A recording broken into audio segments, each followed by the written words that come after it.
在许多人的概念中，总是直观地附带着地域连接。云贵川渝无辣不欢，东南沿海则敬而远之。辣椒在中国饮食版图上，仿佛总有着人所共识的势力区划。然而实际上，它也一直在以自己的方式呈现着精彩的关于辣的小概率事件。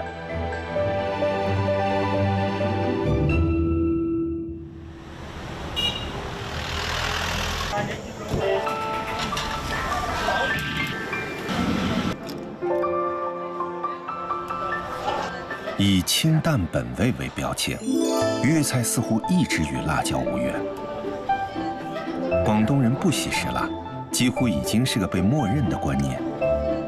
在美味纷繁的粤菜及大城之地顺德，是否能有辣椒的一席之地呢？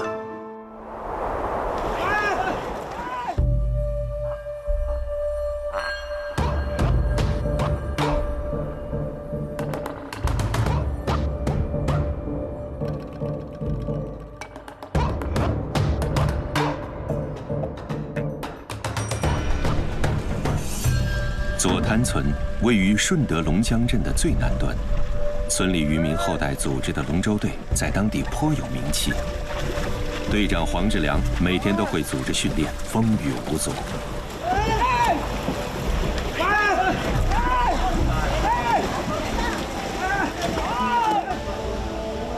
这是广东为数不多还保留着些许传统生活方式的渔村。在南部沿海地区，以船为家的水上居民被统称为疍家人。上世纪70年代初，左滩村建成了甘竹滩发电站，水闸的阻隔使得鱼类减少。这里的疍家人逐渐告别了世代的生活方式。与父辈相比，黄志良这代人生活中的改变发生在方方面面，口味偏好却成为一份坚持，留存在餐桌之上。出人意料的，这其中还有一道传承与辣椒相关。新鲜朝天椒辣味浓郁，迅速剁成大块颗粒，尽量保留水分，可以与豆豉、大蒜更充分融合。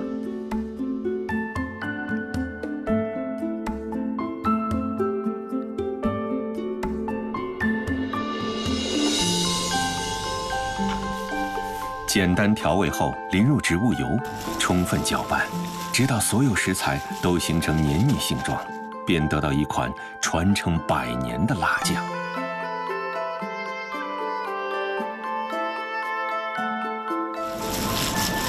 淋油之前挤压成圆饼状，晾晒至水分剩3-4成，便是可以将这款辣味长期保存的另一形态——辣椒饼。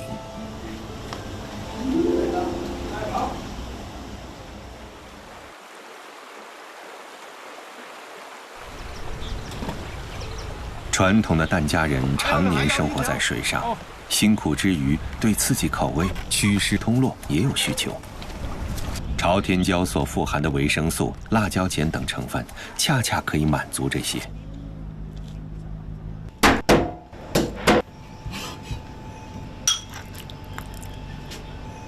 不需任何加工，只用辣酱调味，保留鲜味的同时，酱香辣味又将激发出鳗鱼全新的风味层级。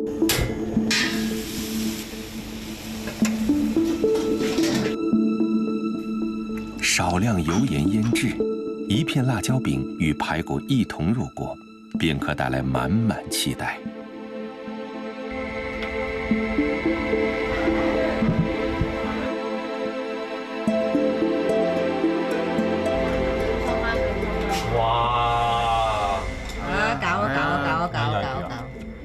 风干后又吸满汤汁的辣椒饼，在保留颗粒感的同时，还能更好地起到调和作用。試都試啦噃。都辣啊，唔係話。辣醬柔和豐富的辣味，襯托出食材原本的鮮美。好彈啊！由簡單引領純粹，这种理念也早已融入疍家人的生活。三福菜，上分吧。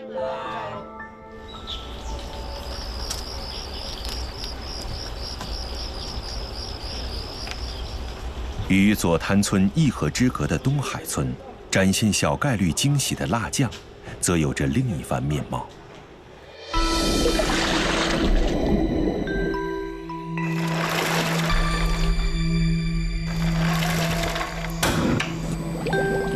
层层筛选优质黄豆，是何秀华制作乌酱的第一步。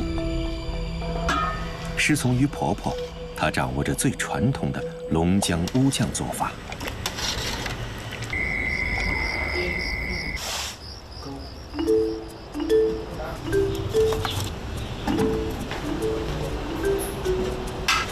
昼夜反复熬煮，把握火候，始终维持轻微沸腾，留下蛋白质和益生菌群丰富的黄豆水，为辣味登场做足铺垫。通风晾晒，发酵与蒸发同步进行，得到的浓稠酱体是否合格，则全凭经验判断。大蒜与干制朝天椒搭配的比例是影响品质的关键。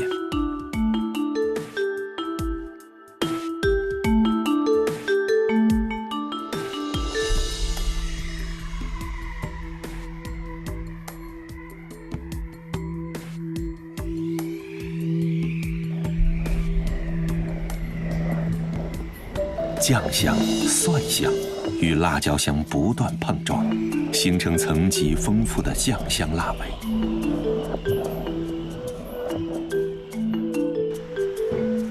而要得到最地道的乌酱，何秀华还要继续与时间合作。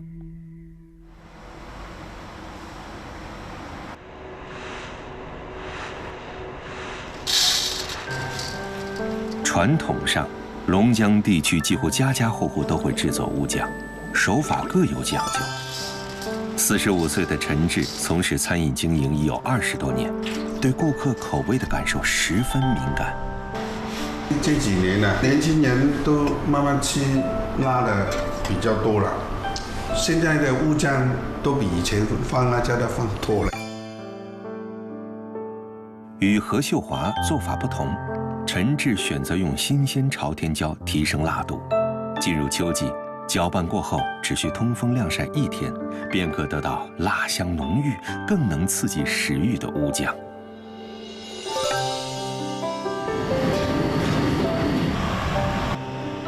在龙江，乌酱几乎是万能搭配，独特辣味可以融入各色菜肴。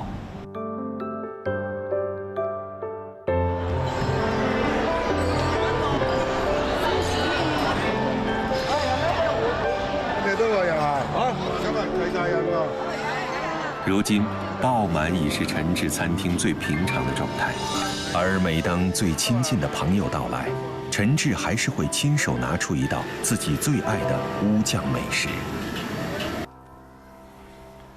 咁多兄弟，大姐，今天做那个洗水，也要慢慢品尝啊。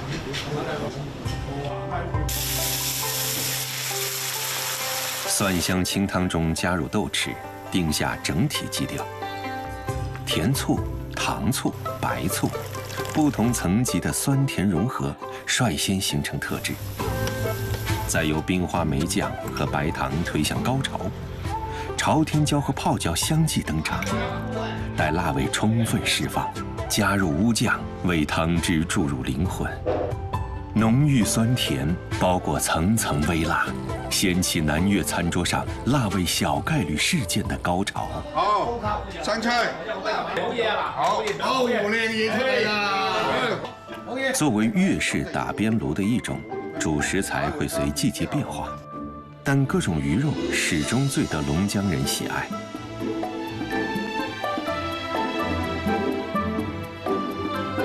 吸飽湯之後，在層級豐富的酸甜辣味烘托下，無論哪種魚，原本的鮮味都可以得到更立體的展現。一直給靠海而生的人們带来辛劳后的慰藉。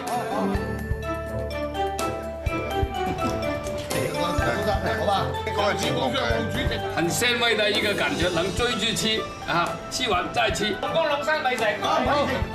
就这样，辣椒以顺德人最熟悉的方式，低调地参与着他们的生活，而辣的小概率故事自然不会止步于此。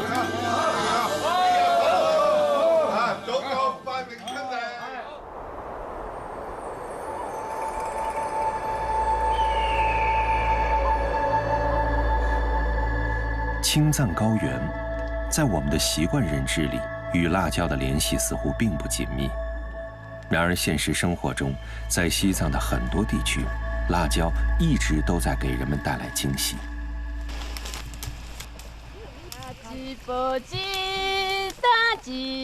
尼玛拉姆是林芝市波密县义贡乡的农民，辣椒是他们重要的家庭收入来源，也是最日常的食材。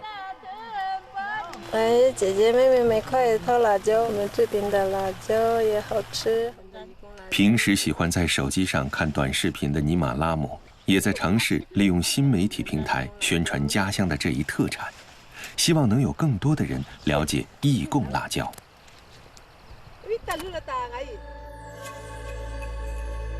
义贡，藏语意为美丽。义贡乡平均海拔2100米。沿义贡湖沿岸分布，也是义贡辣椒的最主要产区。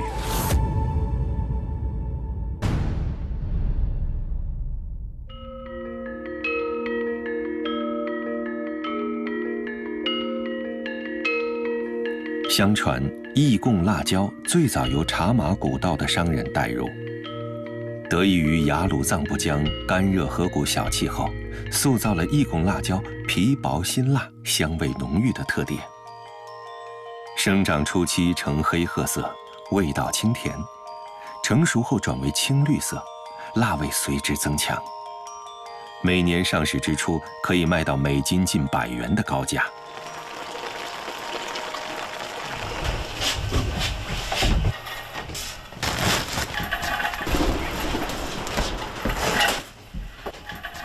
按当地传统，义贡家家户户的房子都有为烘干辣椒而建造的阁楼，这是应对河谷多变天气的生存智慧。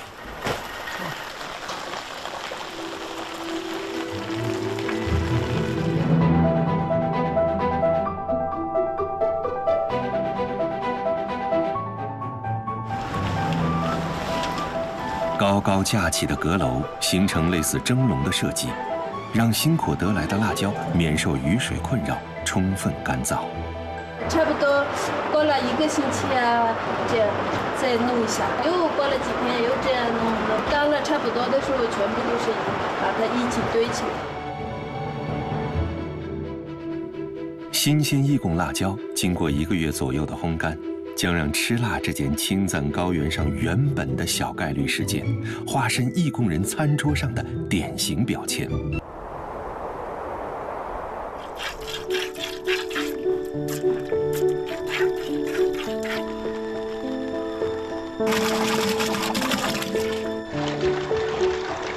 发酵后的牦牛酸奶与香味清冽的藏香菜跨界组合，是义贡辣椒的黄金搭档。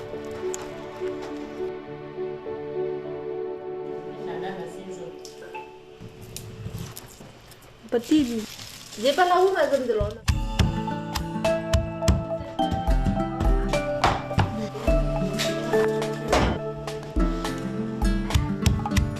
将义贡辣椒、藏香菜、大蒜、花椒加盐捣碎，直到黏腻后，倒入牦牛酸奶。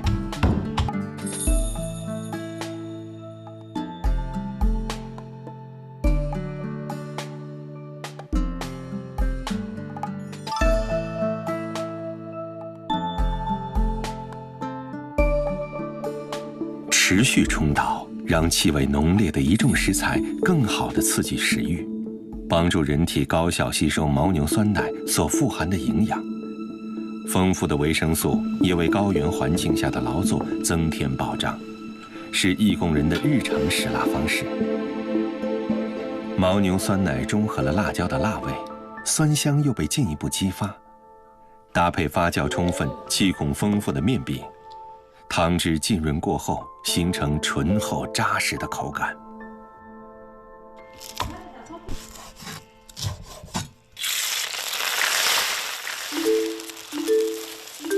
辣味可以有效掩盖牦牛肉的腥膻，使其风味更佳，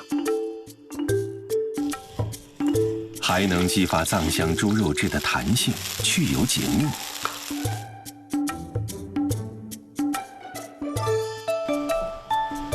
辣椒牛肉炒的，这是藏香猪肉炒。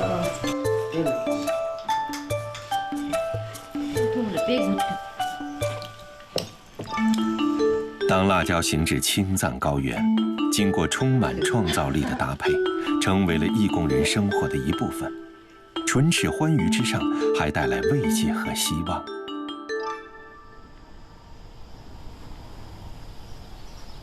独特的地理与物产条件，自然会影响一方区域的饮食偏好。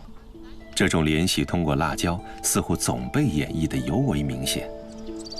浙江龙游也因为一种辣椒而引领了很不江浙的鲜辣风格。龙游白辣椒只在龙游及周边几个县区出产。据传最早的种子是由龙游商帮在清朝从西南地区带入，逐渐演变成独特的辣椒品种。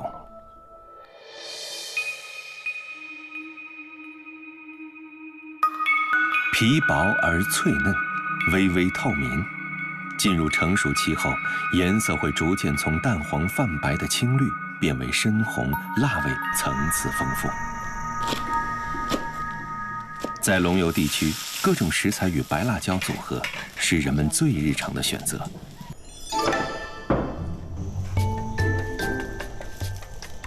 牛奶藤香味独特，搭配散养麻鸡、静候白辣椒，完成点睛之笔。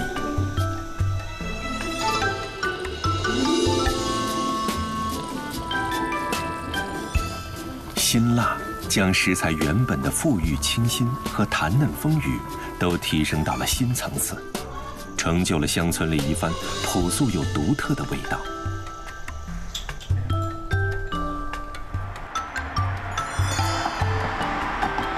从乡村到城镇，龙游辣还有更精彩的演绎。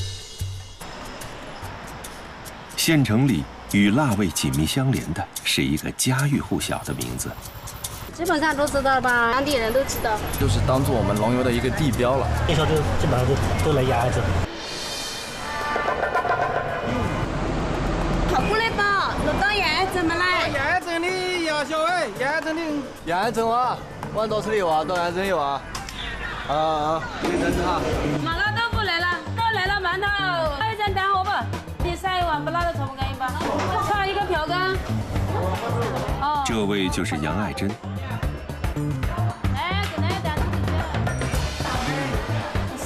从20岁摆摊卖馄饨开始，30年一路辛苦而来。你们那边种不起来这么大的辣椒。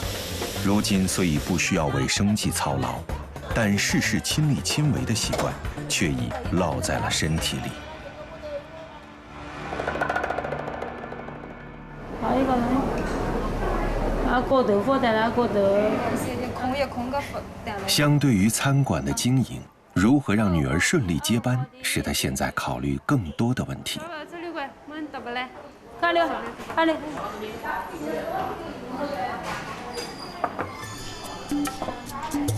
挺不错的。用龙油白辣椒调配得来的辣卤菜是杨爱珍绝对的王牌，独特的魅力总让食客望眼欲穿而来，面红耳赤而去。太辣了，太辣，一天不吃就想。我们还想吃，吃了嘴巴受不了。眼泪都流出来了呀。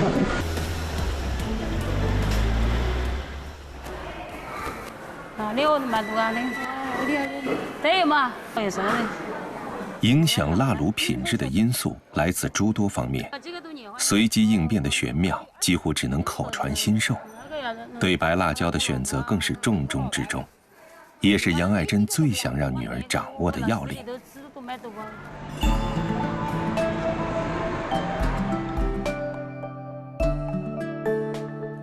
杨氏辣卤的秘密，目前仍然只有杨爱珍自己清楚。针对不同食材，香料和白辣椒的调配比例有严格要求。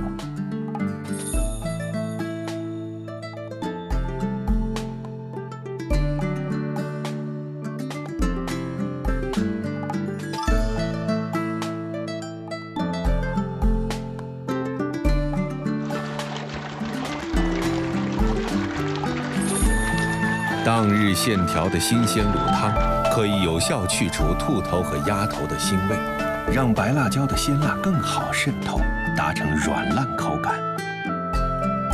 老汤搭配白辣椒料包，让辣与香在鸭掌的交织层达到微妙平衡。香辣层级丰富的白辣椒给辣卤带来同样层级丰富的味道。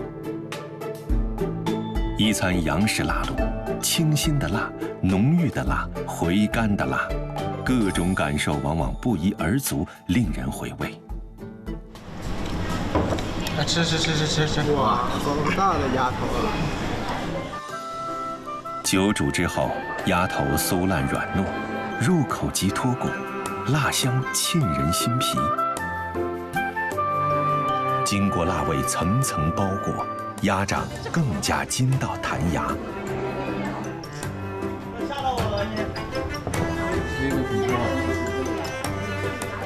兔头被辣味激发，肉质紧实，汁水丰富，成为龙油辣味的代表。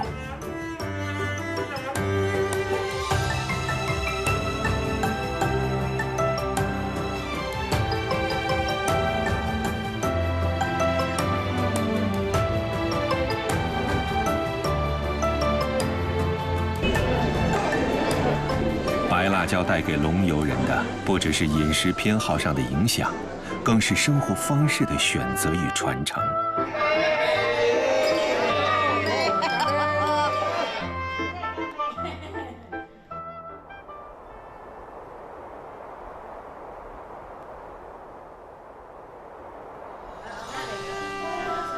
从跟着婆婆在路边摆摊卖馄饨开始，30年的经历让杨爱珍对龙油辣的感情日渐深厚。这是他们一家与美食与辣椒的故事。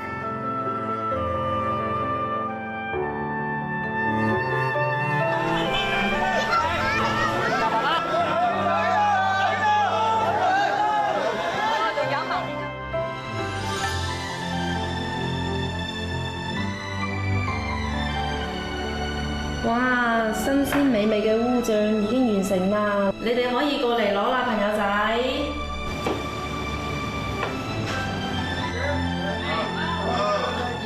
辣椒似乎從來不曾受限於人類，而總能用意想不到的方式上演着小概率之下的別樣精彩。這不只是一種植物的性格屬性，更是辣椒與中國人的行為軌跡結合之後相互影響的結果。